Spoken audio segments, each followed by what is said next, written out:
Ekziston një letër që nuk ka shpallur kurrë zyrtarisht, por që burimi i saj gjendet sot e kësaj dite i fshehur në arkivat e sigurimit të shtetit, i mbulluar nga dekadat e pluhurit dhe të heshtjes së detyruar. Ata që kanë parë këtë dokument me sytë e tyre, thonë se në të shkruhej me shkronja të mëdha, të qarta, si një urdhër ushtarak. Emri i Bekim Fehmiut nuk duhej të shqiptohej më, nuk duhej të shkruhej, nuk duhej të ekzistonte. Njeriu që kishte ngritur fllamurin shqiptar mbi skenat e Hollywoodit, njeriu që kishte pushtuar zemrat e miliona njerëzve në të gjithë botën, njeriu për të cilin gazetat italiane, franceze dhe amerikane kishin shkruar me superlativat më të mëdhenj, ky njeri duhej të fshihej, si të mos kishte lindur kurrë. Por kush e dha urdhrin e vërtet? Cila ishte frika e vërtet që fshihej pas kësaj urrëtieje institucionale? Dhe çfarë nuk na tregoi kurrë Bekim Fehmi vet, madje as atëherë kur kishte mundësi? Sot, ne hapim dosjen që diktaturi donte ta merrte me vete në varr. Kishte diçka të çuditshme në mënyrën se si Bekim Fehmi fliste për Shqipërinë. Edhe pas dekadash largësi, edhe pas gjithë asaj që i bën, zëri i tij ndryshonte. Bëhej më i ulët, më i ngopur, si zëri i dikujt që ka humbur diçka të papërsëritur dhe e di mirë se nuk do ta gjejë kurrë. Miqtë e tij të ngushtë nga ato vite të Beogradit dhe kishte disa që sot nga pllaqja dhe lodhja kanë vendosur të flasin, tregojnë se aktorit i kishte mbetur një zakon i çuditshëm, pothuajse i frikshëm në sytë e tyre. Çdo mëngjes, para se të nisej për xhirime, para se të ulej të leconte skenarin, para se të prekte kafen e parë të ditës, ai nxirrte nga xhepi i djathtë i xhaketës një copë të vogël lëkure të grisur dhe e shikonte për disa sekonda me heshtje të plotë. Askush nuk dinte saktë çfarë ishte ajo copë.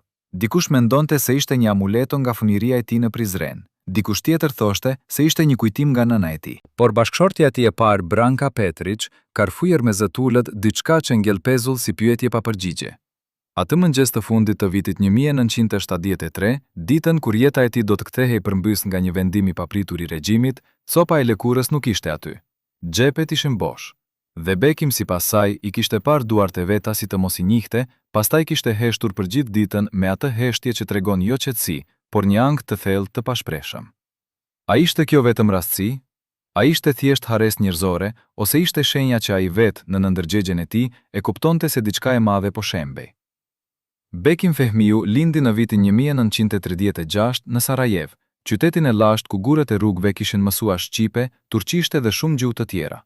Por fëmijëria e tij nuk ishte as romantike siç e kanë paraqitur pas vdekjes, as e errët siç e imagjinon ndonjëherë nostalgjia. Ishte fëmijëria e dikujt që lindi me diçka brenda vetes, një zjarr, një nevojë të papërmbajtshme për të kthyer në personazhe të tjerë, për të fluturuar larg vetes. Familja e tij ishte me origjinë shqiptare nga Kosova, dhe kjo origjinë do të ishte edhe krenaria e tij më e madhe, edhe kryqi i tij më i rënd. Prizreni e kishte formuar, por Beogradi e kishte bërë ill.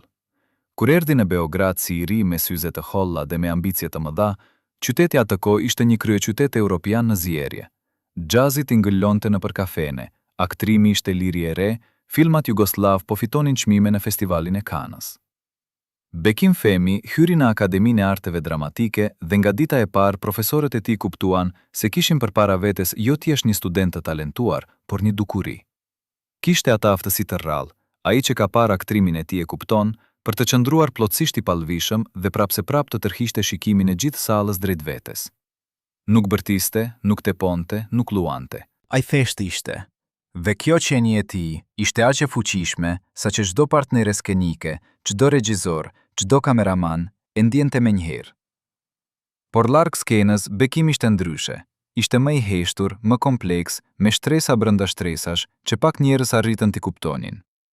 Dhe pikërisht kjo natyrë komplekse, kjo liri absolute e shpirtit të tij, do të bëhej shumë shpejt armiku i tij me fytyrën më të rrezikshme. Sepse në atë kohë, shumë larg Beogradit, në Tiranë, ndizeshin drita të tjera. Jo drita sale, por drita të dhomave të mbyllura, të byros politike, të hetimeve të fshehta. Dhe emri i Bekim Fehmiut kishte filluar të shqiptohej edhe atje, me tone krejt ndryshe. Por çfarë kishte bërë ende Bekim për ta merituar atë vëmendje të hidhur? Asgjë. Absolutisht asgjë, veç faktit që kishte lindur shqiptar dhe kishte zgjedhur të ishte i lirë. Dhe kjo e vetme, siç do të kuptonim shumë vite më vonë, kishte qenë e mjaftueshme. Ekzistonte një njeri në jetën e Bekim Fehmiut për të cilin publiku deri sot nuk di mjaftueshëm. Një njeri që për vite me radhë u paraqit si kolegu i tij më besnik, si miku i vetëm që e kuptonte, si personi i vetëm në industrinë e ashpër të filmit jugoslav që nuk e kishte zili, por e admironte sinqerisht. Kolegë të tjerë aktor kur i pjesni sot me emrin e tij, heshtin për një moment shumë të gjatë, pastaj ndryshojnë temën. Asistentja e vjetër e prodhimit të filmit artistik shtetëror Zonja Mira, 83 vjeç sot, kur e dëgjoi emrin e tij gjatë një bisede, u mor me duart faqet dhe tha vetëm: ai ishte hija e Bekimit, por hija e keqe." Pastaj nuk foli më. Çfarë dinte ajo Mira plak? Çfarë kishin parë sytë e saj të lodhur gjatë gjithë atyre viteve në korridoret e studiove? Bekim Fehmi erdhi në kulmin e famës ndërkombëtare me rolin e Uliksit, atij odiseu madhështor të serialit italo-jugoslav L'Odisea të vitit 1968. Ky rol e çoi drejt për drejt në Hollywood, e bëri emrin e tij të shqiptohej në të njëjtin frymëmarrje me Marcello Mastroianni dhe Alain Delon. Italia e dashuroi me çmenduri, Franceza e thërriste, Spanja e festonte. Por mbi të gjitha ishte ai moment i veçantë, ai moment kur reporterja amerikane e revistës Variety shkroi me shkronja të mëdha: "Shqiptari që pushtoi Romën." Shqiptari, jo jugoslavët, jo Ballkani gjeografik, po shqiptari. Ai popull i vogël maleve dhe detit, popull i Skënderbeut dhe i Gurit, popull që diktatura e Enver Hoxhës po mundohej ta mbyllte brenda mureve të plumta të izolimit total. Dhe ky artikull, sipas burimeve tona, u fotokopjua dhe u dërgua drejt për drejt në zyrën e Enver Hoxhës. Jo nga armiqtë e Bekim Fehmiut, por nga njerëz që menduan, naivisht dhe fatkeqësisht, se do të bënin kënaqësi diktatorit duke i treguar se sa larg kishte arritur një shqiptar. Nuk e dinin se kishin bërë gabimin e pafallshëm. Sepse Enver Hoxha, siç kanë rrëfyer njerëz nga rrethi i tij i ngushtë, pas vitit 1992, nuk ishte bërë asgjë me atë artikull. E kishte pallosur 2 herë dhe e kishte vendosur në sirtarinë e djathtë të Triezës. Askush nuk e dinte ç'kishte ndodhur me të, por pas asaj dite, emri i Bekim Fehmiut filloi të shfaqej sistematikisht në raportet e sigurimit të shtetit. Por le të kthehemi tek ai miku besnik i Bekimit, tek hija që plak Mira nuk deshi ta emërtonte. Sipas disa burimeve nga rrethet artistike të Beogradit të atyre viteve, kishte dikë që vazhdimisht, me buzëqeshje në fytyrë dhe gotë raki në dorë, i jepte Bekimit këshilla, të mos fliste shumë rreth origjinës së tij shqiptare, të mos e theksonte Prizrenin, të mos e bënte shumë politike identitetin e tij. "Je ill ndërkombëtar", i thoshte ky njeri, "ç'nevoja ke të kufizosh veten me një komb të vogël?" Bekimi dëgjonte këto fjalë dhe qeshte, por Bekim qeshte gjithmonë kur diçka e bënte të ndihej i pakëndshëm thellë brenda vetes. Shumë vite më vonë, pas rënies së komunizmit, u zbulua se një numër personash nga rrethi artistik i Beogradit kishin bashkëpunuar në mënyra të ndryshme dhe me intensitete të ndryshme me shërbimet e fshehta të Jugosllavisë dhe me ato të Shqipërisë. Asnjë emër specifik nuk mund të lidhet me Bekimin pa prova të qarta, dhe ne jemi të kujdesshëm me çdo fjalë. Por pyetja ngell: ai mik i ngushtë i Bekim Fehmiut, ai që e shoqëronte kudo dhe e këshillonte pa pushim, ai ishte ai vërtet mik? Apo ishte diçka tjetër? Dhe pyetja tjetër, edhe më e rëndë: nëse Bekim e kuptoi ndonjëherë të vërtetën, dhe ka dëshmi tërthore se e kuptoi, sepse ai ishte njeri tepër inteligjent dhe tepër intuitiv për të mos e parë, pse zgjodhi të heshte? Çfarë mbante penga të heshtje? Viti 1973 do të mbetej i gdhendur si guri i zi i kalendarit të Bekim Fehmiut. Ishte viti ku karriera e tij ndërkombëtare ishte në pikun absolute. Ofertat vinin nga Roma, Parisi, Londra, madje edhe nga Los Angeles. Ishte viti kur emri i tij tingëllonte si premtim në çdo festival filmi europian. Dhe ishte pikrisht ky vit kur disa reporter dhe gazetar perëndimor filluan të bënin intervista me të dhe të pyesnin gjithnjë më shumë rreth Shqipërisë, rreth gjendjes atje, rreth Enver Hoxhës, rreth izolimit. Bekim Fehmi në ato intervista nuk fliste direkt, nuk e sulmonte regjimin, por nuk e mbronte as. Kishte atë mënyrë tipike të aktorëve të mdenj, mënyrën e zgjuarve, për të thënë gjithçka pa thënë asgjë. Një buzëqeshje e caktuar, një heshtje e zgjatur pak shumë, një fjalë e zgjedhur me shumë kujdes, por ata që din të lexojnë mes reshtave, dhe sigurimi i shtetit shqiptar kishte njerëz që bënin pikrisht këtë, kuptonin saktësisht çfarë komunikonte Bekim Fehmi pa e thënë me gojë.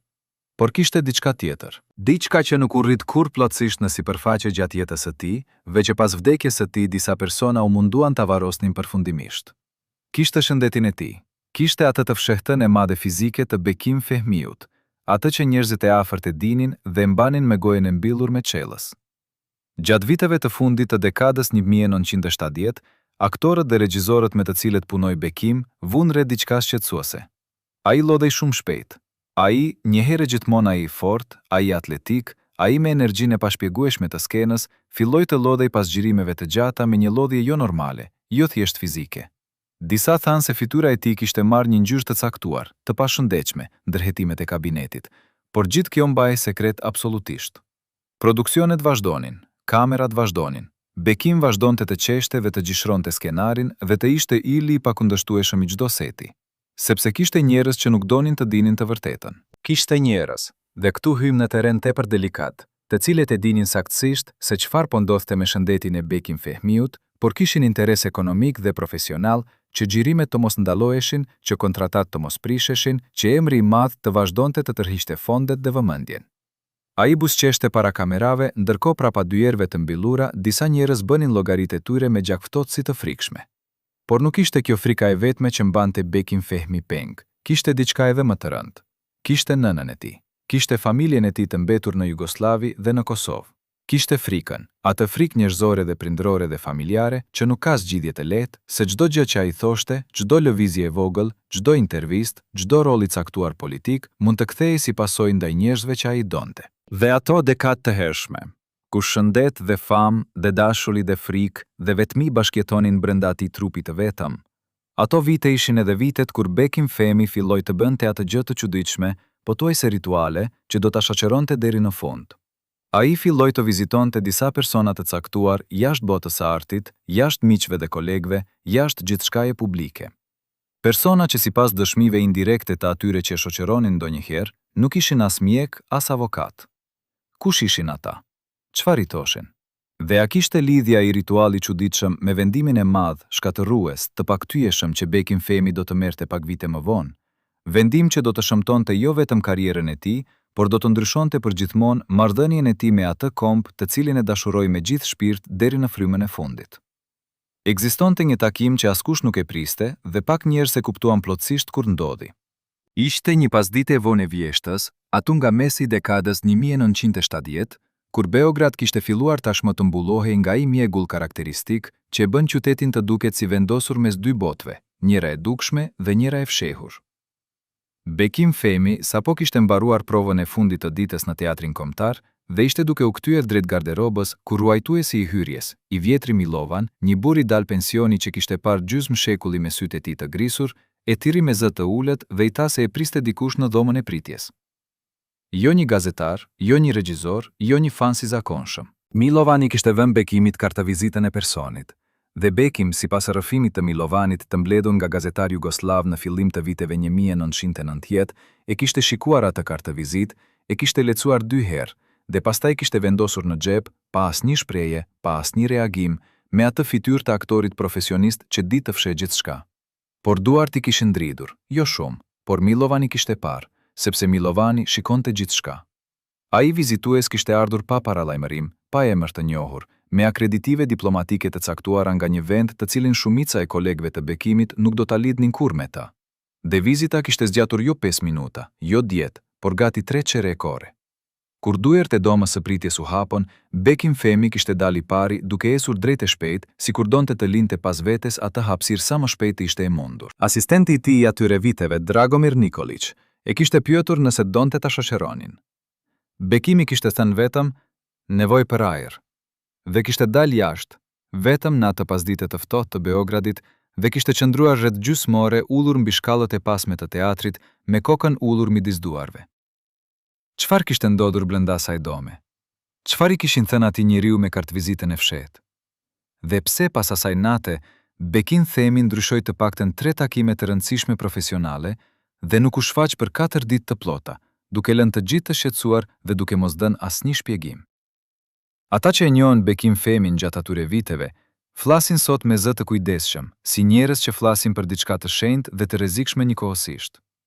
Por ka disa fakte që dalin gjithnjë më qartë sa më shumë kalojnë vitet dhe sa më shumë hapen arkivat e vjetra. Viti 1974 shnon fillimin e asaj që historianët e filmit jugoslav kanë quajtur me shumë kujdes periudha e tërhequr e Bekim Fehmiut.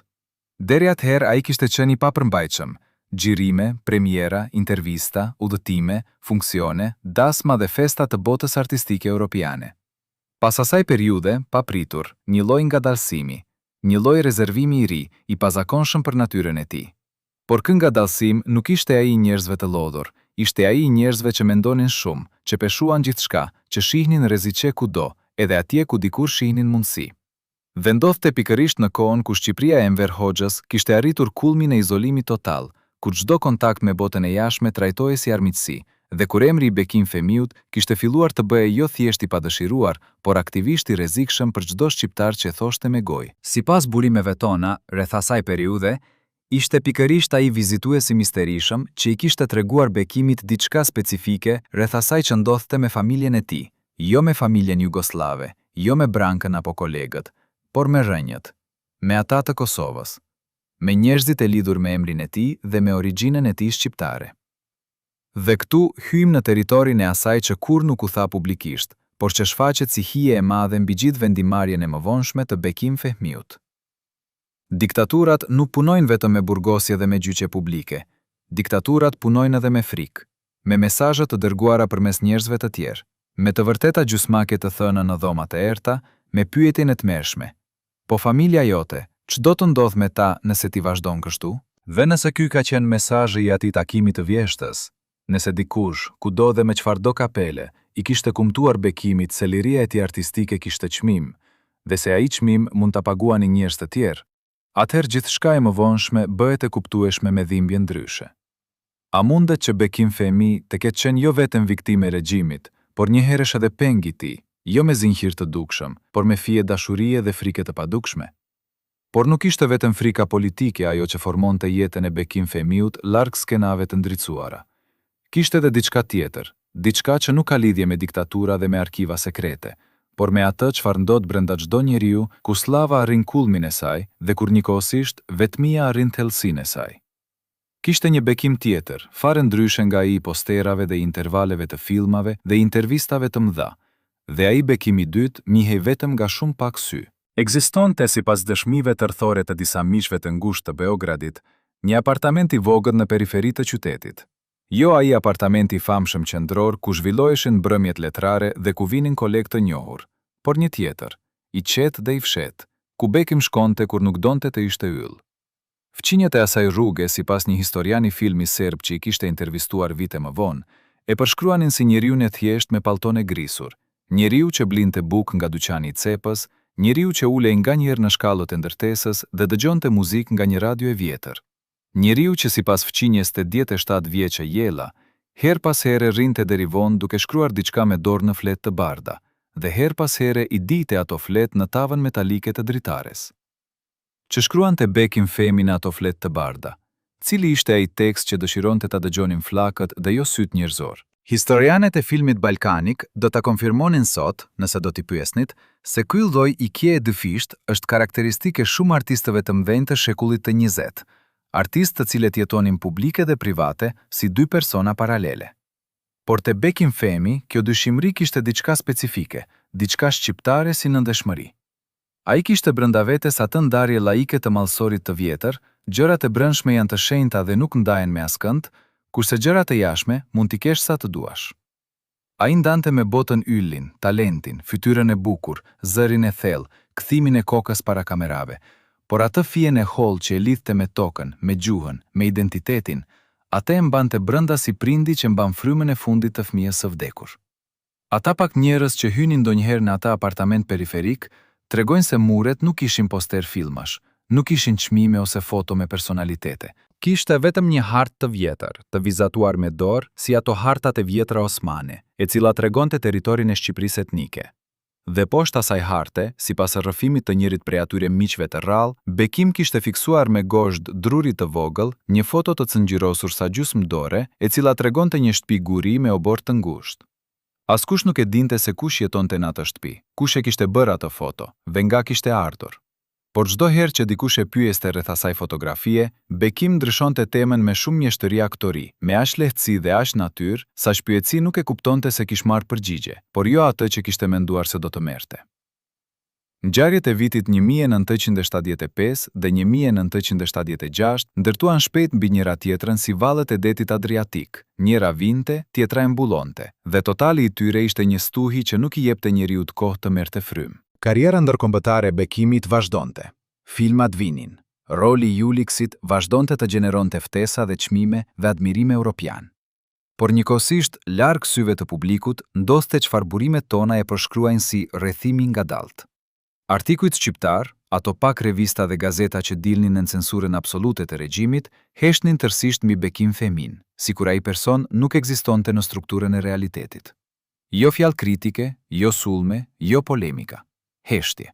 Dhe heshtja e diktaturës është shumë më e rëndë se çdo sharje publike, sepse heshtja thot: ti nuk ekziston. Ne nuk do të humbim as energjinë e fjalës kundër teje. Fëmijët shqiptar të atyre viteve, ata që sot janë 65 apo 70 vjeç dhe rrëfejnë kujtime të copëzuara, tregojnë se kishin dëgjuar emrin e Bekim Femiut nga nënat dhe baballarët e tyre me zë të ulët, si diçka të ndaluar, si diçka që dihej por nuk tuhej, si ato gjërat e fëmijërisë që janë ndaluar nga prindrit, jo me fjalë, por me vetë mënyrën se si ata heshtin kur ju afrohen temës.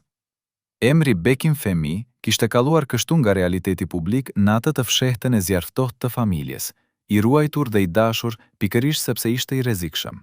Ndërkohë, ai I vetmi shqiptar I Hollywoodit, rrinte në ata apartament periferik të Beogradit dhe digjte faqe të shkruara me dorë, dhe rrinte para hartës me gosht druri dhe shtihej se gjumi vinte me kohën e duhur, edhe kur nata pas nate gjumi e linte dhe mendja I endej andej ku s'duhej të endej. Çfarë ndihej të jesh emri I ndaluar I kombit tënd? Kthehemi tani te ajo që nuk është thënë kur plotësisht rreth pasurisë së Bekim Femiut.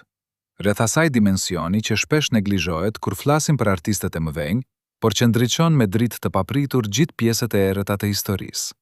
Sepse Bekim Femi, në kulmin e karrierës së tij ndërkombëtare, ishte njeri I pasur me standardet e Europës perëndimore. Jo thjesht I mirëpaguar siç ishte rasti me shumicën e aktorëve jugosllav, por vërtet I pasur, me kontrata italiane dhe gjermane dhe me pagjesat e Hollywoodit të atyre viteve, me honorare që sot do të përktheheshin në shifra maramëndse. Revistave italiane u pëlqente të shkruanin jo vetëm për talentin e tij, por edhe për stilin e tij. Ai aktor shqiptar që vishte kostume nga Via Condotti e Romës dhe që rinte duke darkuar në restorantet ku tavolinat rezervoheshin 2 muaj paraprakisht. Por pas të gjitha këtyre viteve, pas rënies së komunizmit, pas gjithçkaje, njerëzit që I qëndruan pranë Bekim Fehmiut deri në fund, flasin me shqetësim të fshehtë rreth asaj se çfarë kishte mbetur vërtet, jo vetëm shpirtërisht, por materialisht. Shumë nga ata njerëz, dhe ne I kemi dëgjuar me vëmendje maksimale, rrëfejnë me zë të ullët dhe me shumë ngurrim se Bekim Fehmi, njeriu që kishte fituar me pagjesa europiane dhe hollywoodiane, njeriu që kishte blerë dhe shitur dhe firmosur kontrata të mëdha, ky njeri I linte rreth vetes pak gjurmë financiare solide. Jo sepse shpenzonte tej mase me lehtësi dhe luks, siç bëjnë shumë muje, por sepse kishte diçka tjetër në loj. Sipas disa burimeve nga një stafër të çerdhës artistike të Beogradit, gjatë viteve të 80-tave, kur regjimi I Enver Hoxhës ishte ende në fuci dhe kur emigrantët shqiptar në Jugosllavi jetonin mes 2 botëve, Bekim Femi ndërmori disa veprime financiare të pazakonshme, transferime, pagesa, mbështetje direkte dhe indirekte për persona e familje, që kur nuk u bën publike, veç nëse do të ishin bërë të ditura, do të kishin ndezur skandal të panevojshëm politik. Sipas burimeve të asaj çerdhe artistike, ai financionte njerëz, ndihmonte familje. Thuhet se mbante premtim pas premtimit të fshehtë ndaj komunitetit të tij. Jo nga xhelozia, jo nga lloji I filantropisë që blihet me emër mbi ndërtesa, por nga ai kod I vjetër shqiptar që thuhet me një fjalë, besa. Bekim Femi ishte njeri I besës, dhe besa si gjithmonë ka çmim. Kur pas vitit 1992, Shqipëria filloi të hapej ngadalë ndaj botës. Dhe kur disa gazetarë dhe historianë dhe entuziastë filluan të ndërtojnë atë që duhej të kishte qenë gjithnjë, historinë e plotë vetëndeshme të Bekim Fehmiut, u ndeshen me diçka të çuditshme. Shumë gjurmë materiale ishin zhdukur. Jo zhdukur në kuptimin dramatik të fjalës, por zhdukur me atë mënyrë të qetë dhe sistematike, me të cilën zhduken gjërat kur njeriu veti çon diku dhe harron të thotë se ku. Sipas disa gjymtarëve të asaj periudhe, pasuri të vogla, të mbledhura me vite të mundimshme në përsetet e filmave europian, thuhet se nuk kishin gjendje regjistri të qartë. Kontratat të mëdha kishin quar në honorare që sipas atyre burimeve ose nuk gjenden fare, ose gjenden në formë shumë më të zvogluar se sa pritej. Ku shkuan ato para? Kush i përfitoi nga ato kontrata? Veshte kjo zhdukje qetë dhe ngadalt pasojë vendimeve vetjake të bekimit, apo kishte dik tjetër, dikë pranti, dikë me akses dhe besim, i cili kishte punuar me durim metodik ndër vite për të nxjerrë nga pasuria e njeriu të talentuar çdo gjë që kishte vlerë dhe që mund të konvertohej. Gazetari i vjetër bosnjak Hasan Muratović, i cili kishte shkruar rreth kësaj teme në fillim të viteve 1990, kishte thënë kështu, dhe fjalla e tij ngell siguri i rëndë. Bekim Fehmi ishte njëri aq i madh sa që të gjithë donin diçka nga ai. Shteti, regjimi, miqt, kolegët, dashurit, dhe ai jepte me dorë të hapur, sepse kështu ishte. Por askush nuk e pyeti kurrë, kush i jepte bekimit, kush kujdesej për bekimin. Dhe pastaj Hasan Muratović kishte heshtur, sikur kuptonte se kishte thënë shumë. Dikush, diku, kishte fituar shumë nga jeta e Bekim Fehmiut, jo me forcë brutale, dhe jo me dokumente false, dhe jo me krimin e hapët, por me diçka shumë më të rafinuar, me besimin e vënë ngadalë, me afërsinë e ndërtuar me durim, me praninë e vazhdueshme pranë njeriut që kishte shumë dhe nuk shikonte nga xhepi. Dhe kur ky njeri, ky gjigant i skenës dhe i ekranit, arriti fundin e udhës, ç'gjeti ai vetë dhe ç'gjetën ata pas tij? Pyetja mbetet e hapur si plaga. Dhe e vërteta, si gjithmonë te njerëzit e mdhenj, ndoshta nuk do të dallë kurrë plot. Por fragmentet që kemi janë mjaft të rënda, mjaft domethënëse, mjaft shqetësuese për t'i lënë pa u pyetur.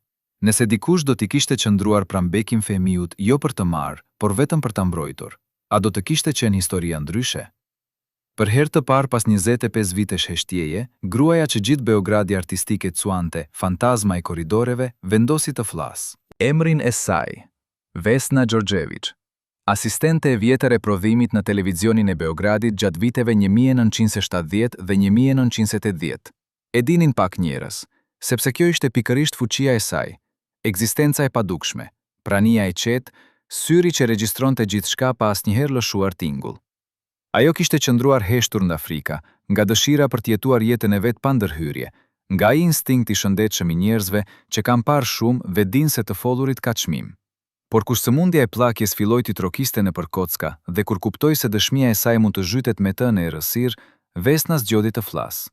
Ajo çfarë rrëfen, me zë të qetë dhe me fjalë të zgjedhura me kujdes të frikshëm, ndryshon kuptimin e shumë gjërave që mendonim se i dinim rreth Bekim Fehmiut dhe rreth atyre njerëzve që e rrethonin. Unë isha pjesë e atij mjedisi, thot ajo, duke zgjedhur fjalën mjedis me vetëdijen e njerëzve që kanë mësuar se fjala e saktë mbron si mur.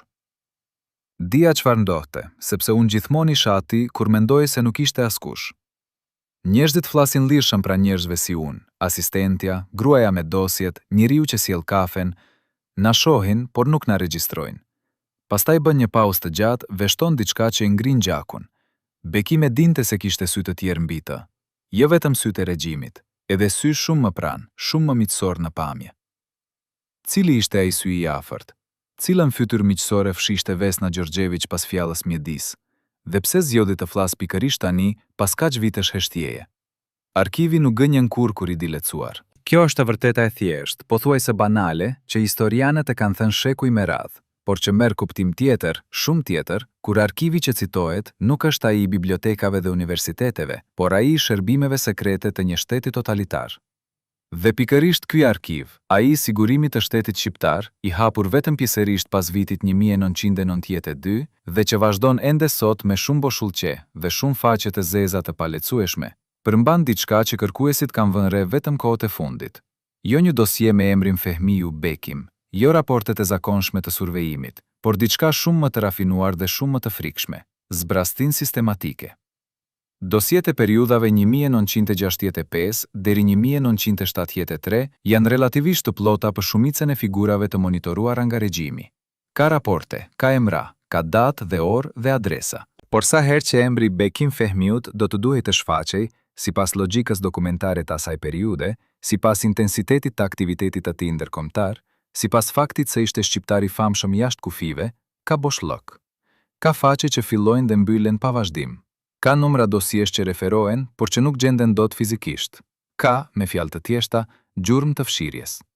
Kjo nuk ndodh rastësisht. Askush nuk fshin rastësisht. Fshirja është edhe ajo një vendim, edhe ajo ka firmë dhe datë dhe arsye, edhe nëse firma dhe arsyeja janë vetë të fshira. Dhe sipas Autoritetit për Informimin mbi Dokumentet e Ish Sigurimit të Shtetit, AIDZSSH, i cili ka bërë vlerësime paraprake mbi integritetin arkivor, dosjet e subjekteve të klasës A, ata individ që konsideroheshin shumë të ndjeshëm politikisht, nuk shkatëroheshin kurrë. Ato klasifikoheshin, fsheheshin, riklasifikoheshin. Mbanin emra të tjerë, por nuk zhdukeshin kurrë plotësisht. Çfarë tregon kjo? Tregon se dosja e Bekim Fehmiut ekzistonte.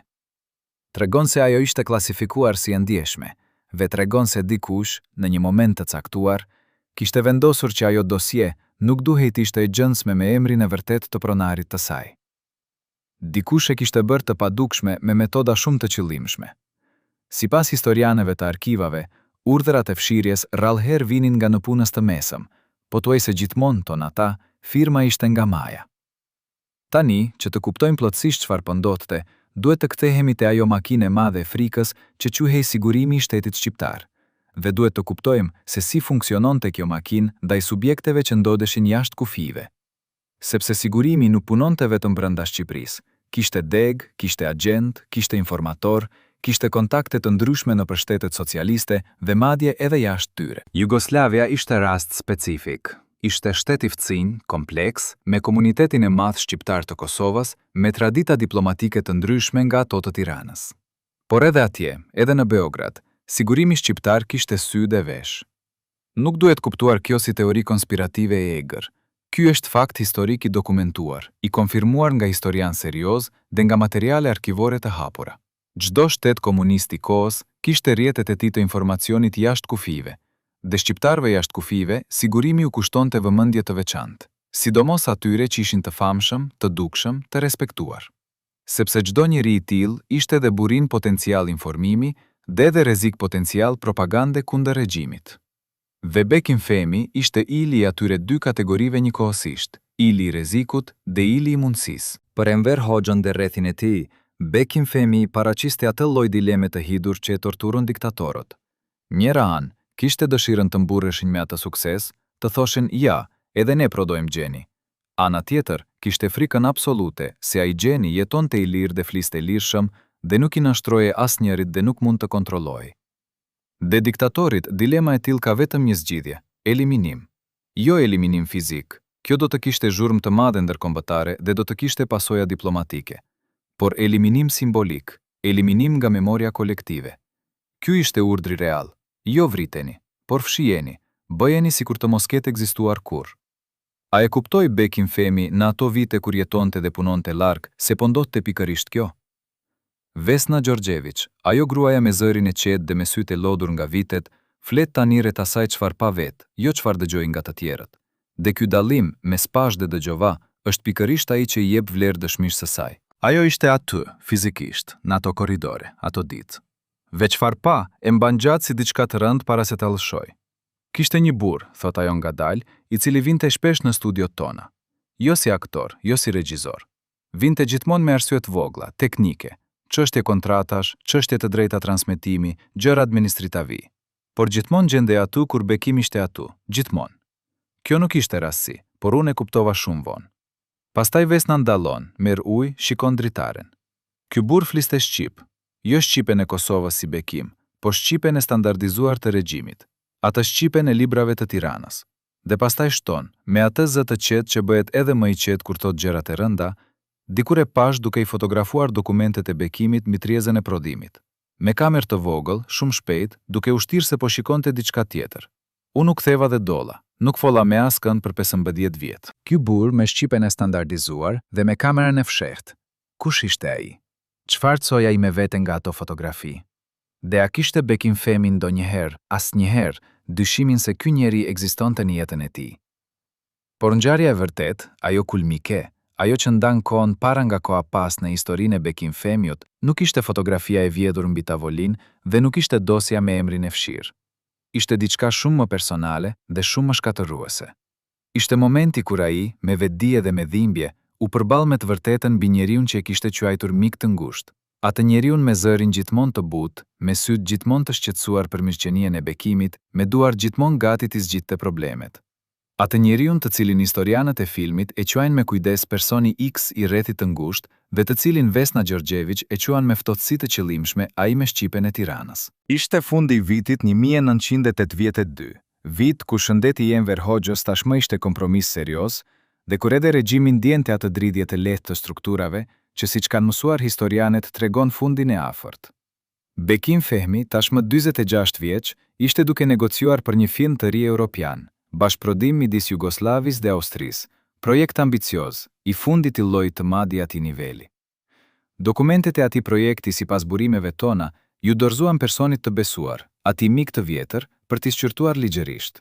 Standard, normal, praktike zakonshme. Por sipas rrëfimit indirekt të Dragomirit Nikolić, dokumentet nuk u kthyen kurrë. Jo qartë, jo me shpjegim të plotë. Ai mik erdhi pas disa ditësh me versione të ndryshuara, me klauza të hequra, me të drejta të caktuara që ishin formuluar ndryshe, pak a shumë, shumë pak, por me mjaftueshmëri teknike legale për të ndryshuar balancën e pushtetit të kontratës. Bekim pyeti. Mori shpjegime. Pjeti sërish. Mori shpjegime edhe më teknike. Dhe atëherë, sipas dëshmisë indirekte të Dragomirit Nikolić, asistentit të tij të vjetër, Bekim Fehmi bëri atë që bëjnë njerëzit shumë inteligjent kur kanë duruar shumë. Ul vetëm, organizoi mendimin, lidhi gjithë pikat dhe i pa ato pika si tërsi për herë të parë. Realizimi që erdhi atë ditë nuk kishte formën e skandalit. Kishte formën e lodhjes. Kishte formën e atij kuptimit të dimshëm që vjen kur e kupton se je mashtruar nga dikush gjatë, jo një herë dhe keq, por pak e nga pak, me durim dhe rafinim, me afeksion të rrem si mbulesë. Pas asaj dite, Bekim Fehmi nuk foli kurrë më hapur rreth atij personi. Nuk e akuzoi publikisht, nuk bëri dram, nuk shpërtheu. Por Dragomir Nikolić thot se bëri diçka shumë treguese. E hoqi ato person nga lista e njerëzve me të cilët komunikonte, pa shpjegim, pa ceremonial, pa sken të fundit. Kjeshte fshiu, si dikush që fsin një emër nga facia e librit. A kishte diçka shumë shqiptare edhe në atë mënyrë të largjimit, pa zi, pa fjalë, vetëm me heshtjen absolute të njeriut që di se çka humbur dhe vendos se nuk ja vlen ta jetoj publikisht? Njeriu i cili e mbajti sekret gjatë rreth shëndetit të Bekim Fehmiut gjatë atyre viteve, ishte vetë Bekim Fehmi. Kjo nuk është metaforë dhe nuk është interpretim psikologjik, është fakt i konfirmuar nga njerëzit që ishin fizikisht pranë tij gjatë dekadës 1980. Ai kishte mësuar me vite të gjata praktike artin e sfidës fizike, artin e të qenit mirë kur nuk ishe mirë, artin e të luajturit të shëndetshëm para kamerave dhe njerëzve kur trupi i tij fliste gjuhë tjetër prapa dyerve të mbyllura. Kolegët e fundit të xhirimeve, aktor, teknik, drejtues prodhimi, flasin sot në zë të kujdesshëm rreth asaj si e shihnin Bekimin në ato vitet e fundit të karrierës aktive. Tregojnë se fytyra e tij kishte marrë atë ngjyrë të veçantë të lodhjes kronike, jo lodhja e ditës ose e javës, por e dikujt që lufton me diçka të brendshme prej kohësh. Pregojnë se shpesh midis dy skenave u leje mbyllte syt për disa minuta me atë heshtje absolute të njeriut që ruan energji, jo të atij që pushon. Dhe tregojnë se grimierja e xhirimeve të fundit të mëdha, një grua e moshuar rreth 60 vjeç tani, kishte rrëfyer dikur jo para kamerave, jo me emër, se ndonjëherë duhej shumë kohë dhe shumë shtresa grimi për ta bërë të dukej si ai më pashmi. Por Bekim nuk ankohej. Bekim nuk lejonte askënd të shihte shumë. Sepse ai e dinte, me atë njohurit aktorëve të mëdhenj rreth botës, se sapo njerëzit e shohin dobësinë tënde të vërtet, gjithçka tjetër ndryshon. Ata të lidhin me atë dobësi, jo me fuqinë. Dhe Bekim Fehmi, deri në fund, donte të identifikojë me fuqinë, jo si egomani, por si njeri që kuptonte se ili i tij kishte edhe funksion tjetër. Ishte i vetmi shqiptar që ekzistonte me dinjitet të plotë dhe dritë të plotë mbi skenat ndërkombëtare, ndërkohë që kombi i tij ishte i mbyllur dhe i errët prapamureve të diktaturës. Heshtja e tij rreth shëndetit ishte edhe ajo formë rezistense. Mënyra e tij për t'i thënë regjimit, nuk do ta shohësh kurrë që u tujeva. Ishte plotësisht e papritur dhe plotësisht e qëllimshme njëkohësisht. Ajo çka ndodhi kur rreth vitit 1988, pa kohë pas vdekjes së Enver Hoxhës, disa gazetarë dhe njerëz të kulturës shqiptare filluan tërtorazi dhe me shumë kujdes të shkruanin rreth Bekim Fehmiut duke e emërtuar si shqiptar. Ishte gjest i vogël, pothuajse i padukshëm për njerëzit e tjerë, por për ata që kishin jetuar 25 vjet në ndalimin e atij emri, ishte si frymëmarrja e parë pas sëmundjes. Ishte rikthimi i emrit, ishte fillimi i kthimit, dhe Bekim e mori vesh. Jo nga transmetimet zyrtare, ato vazhdonin me kujdes ekstrem të fillimit të periudhës së tranzicionit, por nga ato rrjete informale të diasporës, nga zërat që kalonin nëpër korridore, nga letrat e shkurtra dhe telefonatat e fshehta. Mori vesh se emri i tij po rikthehej, se fëmijët shqiptar, ata që tani ishin bërë njerëz të rritur, po mësonin kush kishte qenë. Sipas atyre pak njerëzve të cilëve Bekimi u fol personalisht rreth kësaj periudhe, reagimi i tij nuk ishte triumf, nuk ishte lotët e larmis, nuk ishte të ngritura me grusht. Ishte diçka shumë më komplekse, shumë më shqiptare. Ishte heshtja e atij njeriu që pret shumë vjet para portës, dhe kur porta hapet, qëndroni palvishëm për një moment, sepse ka mësuar të jetojë jashtë dhe nuk di nëse di ende të hyjë brenda. Ai ka thënë, tregon Dragomir Nikolić, duke zgjedhur fjalët me shumë kujdes, se donte të kthehej, po shtonte gjithmonë fjalën por. Fjalën por e thoshte shumë herë kur fliste rreth Shqipërisë. Çfarë kishte brenda asaj fjale por të Bekim Fehmiut, dhe a do ta zbulojmë ndonjëherë plotësisht? Viti 1992 shënoi atë moment të madh ku historia duhet të mbyllte rrethin me bukuri, momentin kur tranzicioni shqiptar ishte tashmë i papërsëritshëm, dhe kur Bekim Fehmi, i shpallur zyrtarisht trashëgimtar kulturor, u ftua zyrtarisht të kthehej, të vizitonte, të ishte prezent. Ftesa kishte ardhur nga institucione, nga njerëz të kulturës, nga vetë entuziazmi i popullit të lirë pas dekadash. Gazetat e reja, radio të lira, televizionet e para private, gjithkusht thoshte, Bekim Fehmiu duhet të vi. Dhe Bekim erdhi.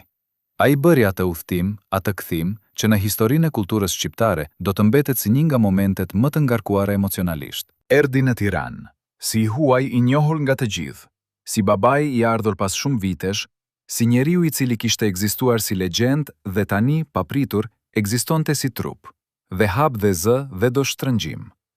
Por kthimi nuk ishte ai kthimi thjesht i filmave të lumturisë, nuk ishte atë lehtësinë e shpëtimit.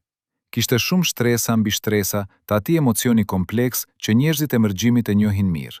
Shija e gëzimit e ndërzier me shijen e humbjes, sepse gëzimi të kujton çfarë ke humbur me vite, jo çfarë ke gjetur. Bekim qëndroi para kamerave, qeshi.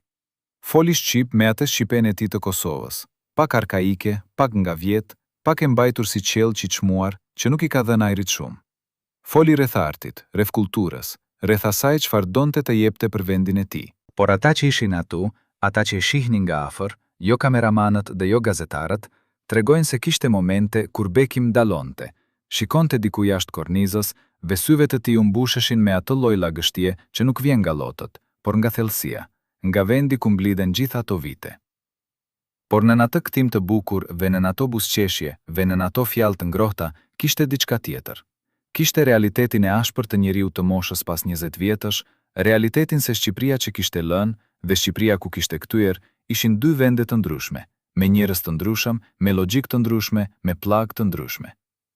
Kishte realizimin e dimshëm dhe sipas burimeve tona ky realizim ishte shumë konkret, se disa nga ato premtime madhështore të rikthimit, disa nga ato projekte ambicioze që ishin diskutuar me entuziazëm të gjallë, nuk kishin baza të qëndrueshme.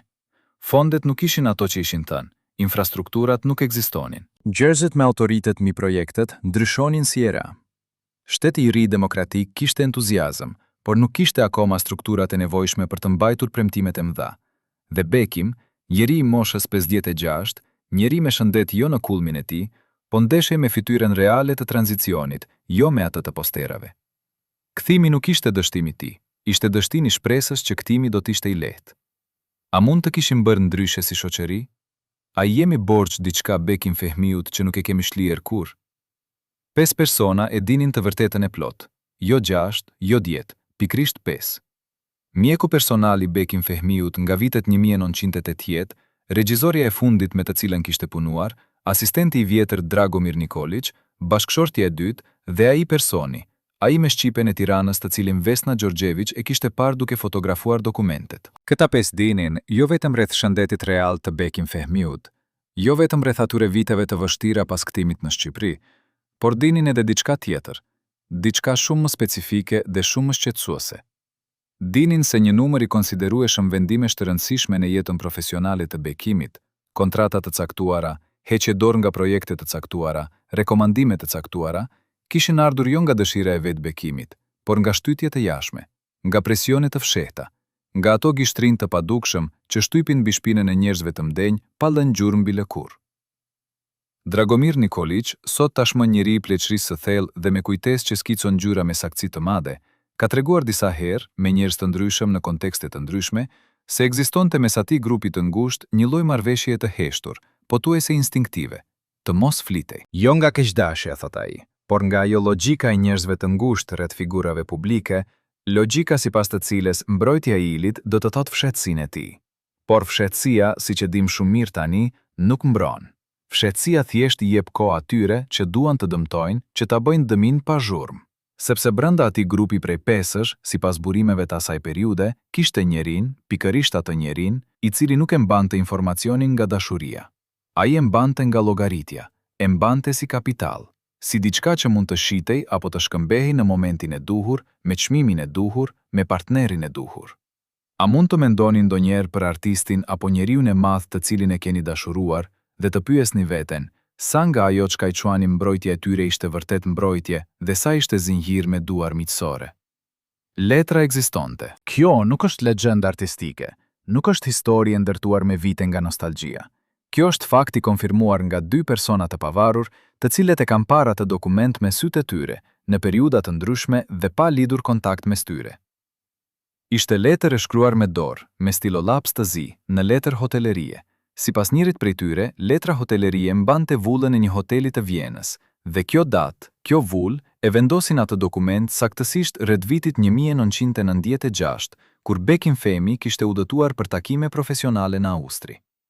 Letra nuk ishte adresuar askujt me emër, por toni I saj, sipas atyre 2 dëshmitarve, ishte I paqartë jo nga pakujdesja, por nga vetdia, si letrat e njerëzve të cilët shkruajnë jo për të komunikuar me të tjerët, por për të komunikuar me veten e vet. Njeri nga ata 2 persona që e ka parë dhe ai zgjedh të mbetet anonim me respektin ton të plot, thotë se letra fillonte me fjalën kujtoj, dhe se në fund të saj kishte vetëm 2 rreshta të izoluar nga gjithë teksti tjetër si 2 vargje poezie, emri I prizrenit dhe pastaj një fjalë e vetme që ai person nuk ka dashur ta citoj plotësisht, por ka pranuar se kishte lidhje me konceptin e fajit. Jo faj ndaj dikujt tjetër, por faj ndaj vetes.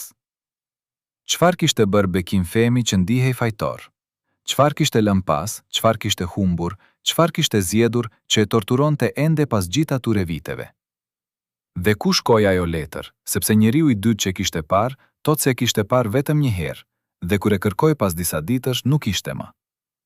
Letra e Vjenës, ai dokumenti I vogël me vullën e hotelit dhe me 2 rreshtat mbi prizrenin, ishte kapitulli I fundit I atij monologu të brendshëm të Bekim Femiut, monologu të cili nuk e kishte lejuar kur të bëhej publik.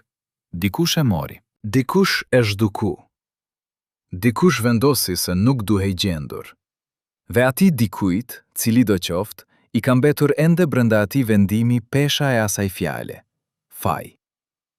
Regjizori francez Bertrand Tavernier, I cili kishte punuar me Bekim Femin gjatë viteve 1975, kishte thënë dikur, dhe fjalla e tij është ruajtur në një intervistë të vjetër të një reviste kinemaje, se Bekim Femi ishte I vetmi aktor me të cilin kisha punuar e I cili mund të shprehte njëkohësisht gëzimin dhe trishtimin jo si 2 gjëra të kundërta, por si 2 fytyra të së njëjtës gjë. Ky vëzhgjim, ky vlerësim I rafinuar teknik I një regjizori europian, është shumë I rëndë si qellës I kuptimit të gjithë historisë që kemi treguar sot, sepse pikërisht atë gjë kuptuan edhe ata të cilët e njihnin nga brenda. Bekim Femi nuk luante kur, ai jetonte. Dhe njeriu që jeton rolin dhe nuk e luan, ka të njëjtin avantazh dhe të njëjtën dobësi. Nuk mund të dallë nga roli kur dëshiron. Nuk mund ta lër personazhin brapa djerve të garderobës.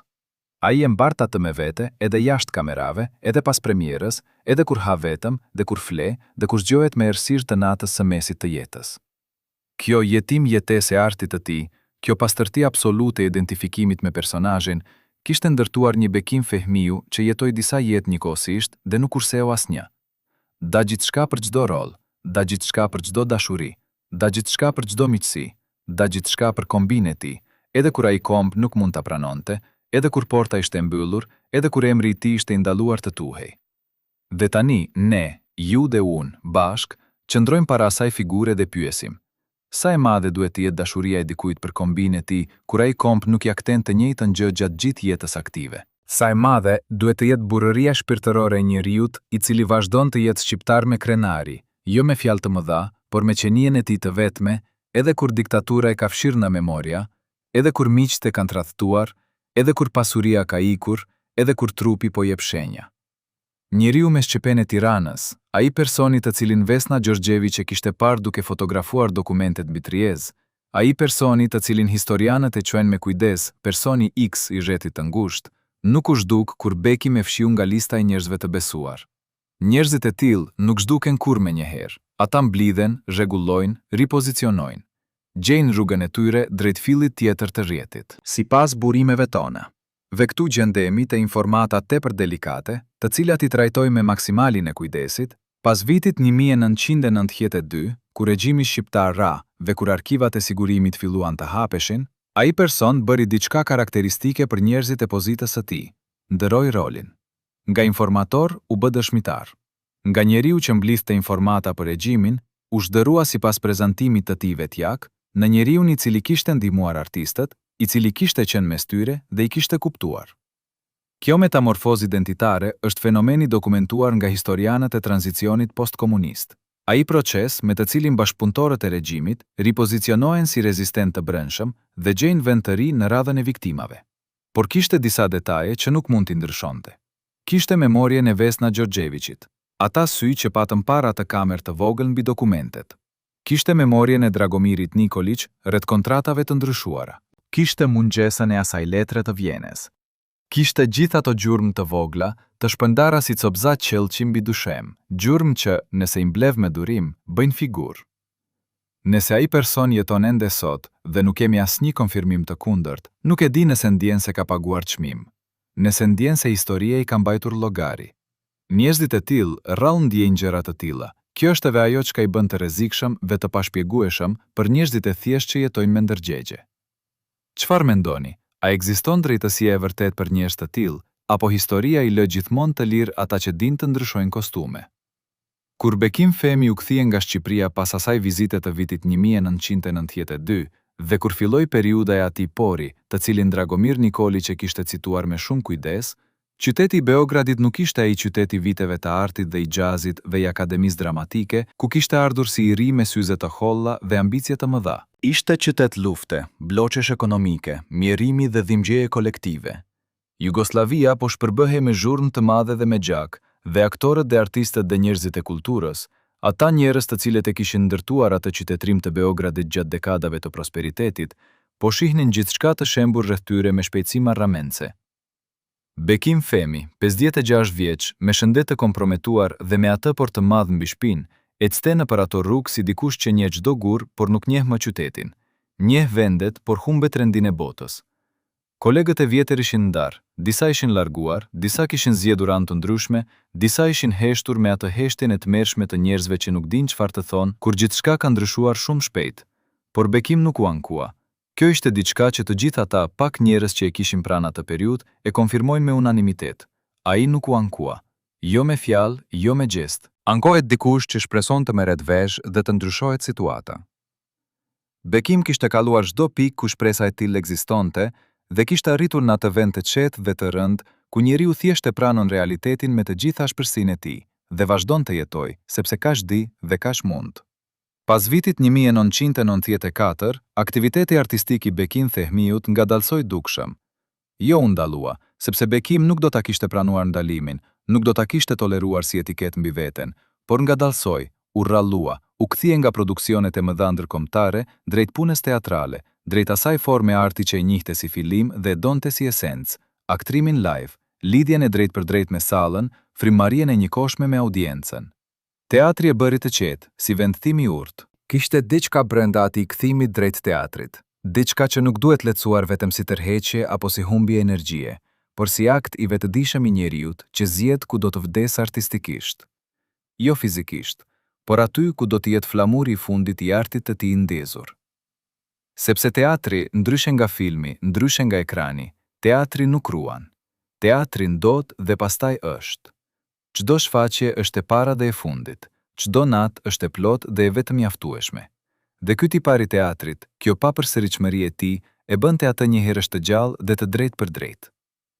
Njerëzit që e panë Bekim Femin në skenat e Beogradit gjatë viteve 1990, ata pakshikues, ata aktor koleg, ata teknik skenike, Flasin me atë lloj zëri që fitohet vetëm kur ke parë diçka të rrallë, diçka që nuk mund ta ripërsërisësh dhe nuk mund ta shpjegosh plotësisht. Thone se prania e tij mbi sken kishte atë cilësi, atë qenje të cilën profesorët e akademisë e kishin vënë re dekada më parë. Vese kjo cilësi nuk ishte zvogluar me vitet, por ishte thelluar. Kishte marrë densitet, kishte marrë atë gravitet të njerëzve që kanë paguar çmim të madh për çdo gjë që dinë.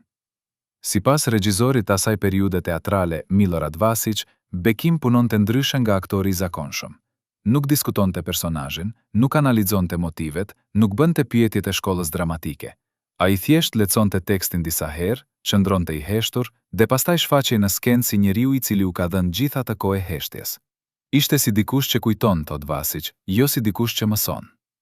Dhe salla, ajo sallë jo shumë e madhe, jo shumë e mbushur, ajo sallë e Beogradit të viteve të vështira të nëntjetave, ta merrte frymën.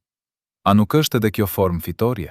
A nuk ishte Bekim, edhe në ato vitet fundit aktive, gjithmonë ai Ulix, ai udhëtari patundur, ai njeri i deteve dhe i stuhive, ai që kthehet pas gjithçkaje.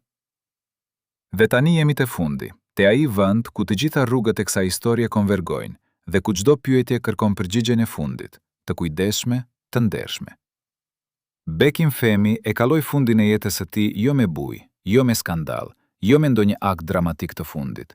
Ai zgjodhi të largohej nga kjo botë me kushtet e veta, si gjithçka tjetër në jetën e tij. Pas vitit 1998, aktiviteti i tij publik u rallua tuajse plotësisht. Ai kishte arritur në atë pikë të qetë dhe të rëndë, ku njeriu merr vendimin e fundit me dinjitetin e tij të plot, jo si kapitullim, po si zgjedhje e fundit e lirë. Disa miq të fundit tregojnë se dëgjonte muzikë shumë, jo muzikë klasike europiane, por muzikë shqipe. Këngë të vjetra, Iso Polifoni, ata zëra grash nga Gjirokastra dhe nga Llabëria, që të prekin diçka shumë të thellë, shumë para gjuhës dhe shumë para mendjes. Këngë që nuk kanë nevojë për shpjegim, sepse i kupton me gjak, jo me leksik. Ai dëgjonte me sytë mbyllur dhe sipas atij miku të fundit shpesh buzëqeshte. Atë buzëqeshje specifike, jo buzëqeshjen e aktorit para kamerave, jo buzëqeshjen shoqërore, por atë të brendshmen, atë private të njeriut i cili gjen qetësinë në vendin ku e priste. Bekim Femi e la këtë botë në muajin qershor të vitit 2010 në Beograd, qytetin ku kishte fituar gjithçka dhe kishte humbur gjithçka dhe kishte gjetur sërish pak nda gjithçka. Kishte 74 vjet. Lajmi u transmetua nga mediat jugoslave dhe serbe me respekt. Nga Shqipëria, nga ajo Shqipëria e lirë, demokratike e shekullit të 21, erdhi reagimi i ndjerë dhe i vonuar njëkohësisht i një populli që dinte mirë se kishte qenë borxhli. Hire i tij, sipas amanetit të tij të fundit, u shpërnda në lumin Bistrica të Prizrenit, qytetit të fëmijërisë, qytetit të zemrës, qytetit që nuk e kishte harruar kurrë. Por Prizreni, ai Prizreni fëmijërisë dhe i copës së grisur të lëkurës dhe i hartës me gosht druri, mbeti gjithmonë, deri në fund, ai vend pa distancë. Fati i atij grupi prej pesësh, atyre njerëzve që dinin dhe heshtnin secili për arsyet e veta, nuk ndoqi të njëjtën rrugë. Dragomir Nikolić jetoi deri në moshë të thirrë dhe foli me vite, duke dhënë dëshmi pas dëshmie me ndeshmëri të jashtëzakonshme, duke e kuptuar se detyra e tij ishte të mbante gjallë kujtimin e saktë dhe jo atë të bukurën. Vesna Gjorgjević foli kur plakja e liroi nga Afrika, dhe fjala e saj ka peshën e dëshmitarit të vetëm të pakorruptuar.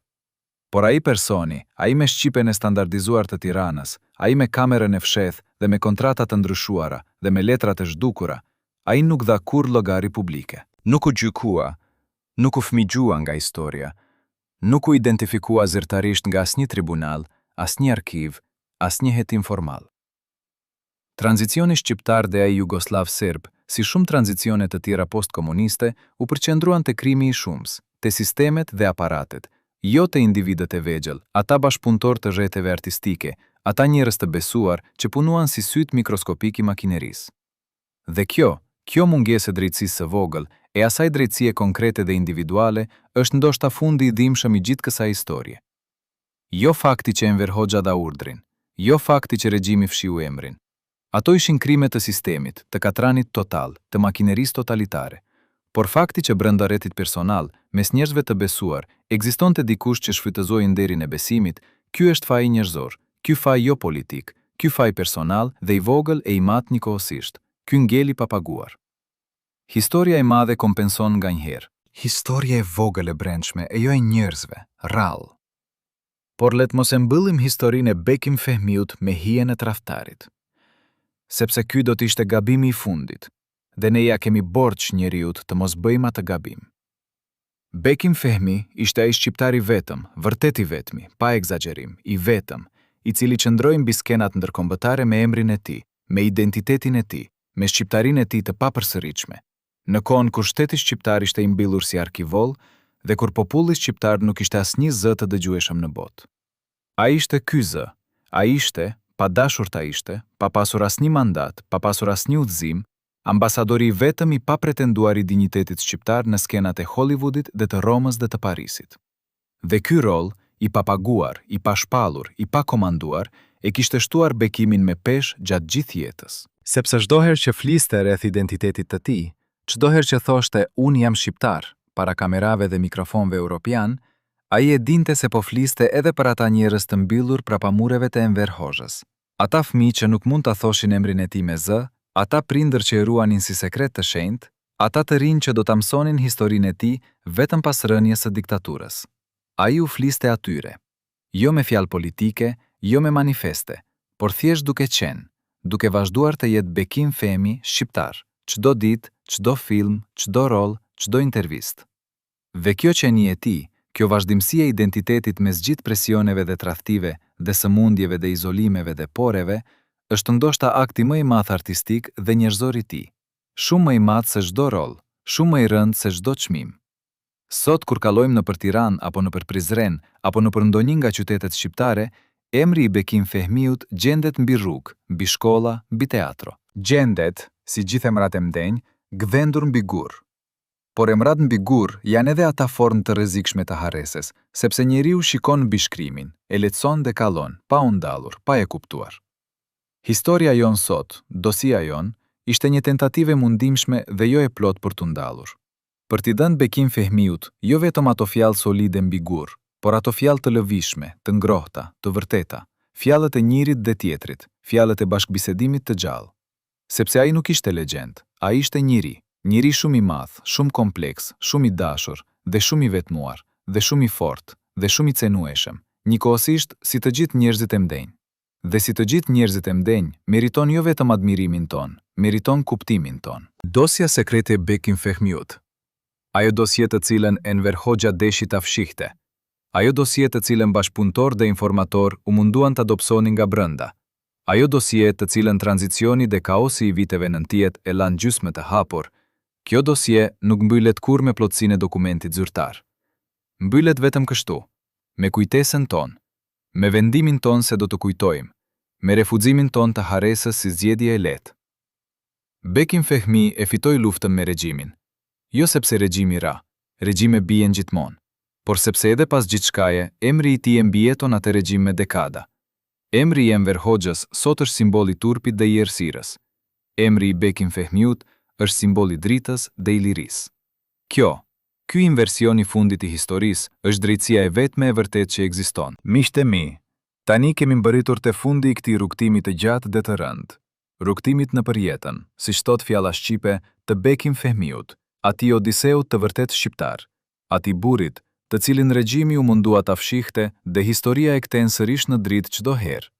Duam të dëgjojmë nga ju sepse historia e tij është edhe historia juaj, historia e një kombi, e një kujtese kolektive, e asaj dhimbjeje dhe krenarie që jetojnë njëra pranë tjetrës brenda nesh. Si e shihni ju Bekim Fehmiun? A ishte ai viktimë e sistemit, i asaj makinerie totalitare që e shtipi dhe e fshiu dhe izoloi nga vendi i tij? Apo mendon ndonjëri prej jush se kishte edhe zgjedhje vetjake, edhe momente ku ai vetë mund të kishte vepruar ndryshe? Shkruani mendimin tuaj të sinqert në komente, ne i lexojmë të gjitha dhe na interesojnë vërtet. Na tregoni gjithashtu, e mbanit mend Bekim Fehmiu nga fëmiria? E kishte familja juaj emrin e tij si sekret të dashur, si ata njerëzit për të cilët treguam sot? A mbahe gjallë kujtimi i tij në qytetin apo fshatin tuaj gjatë viteve të komunizmit?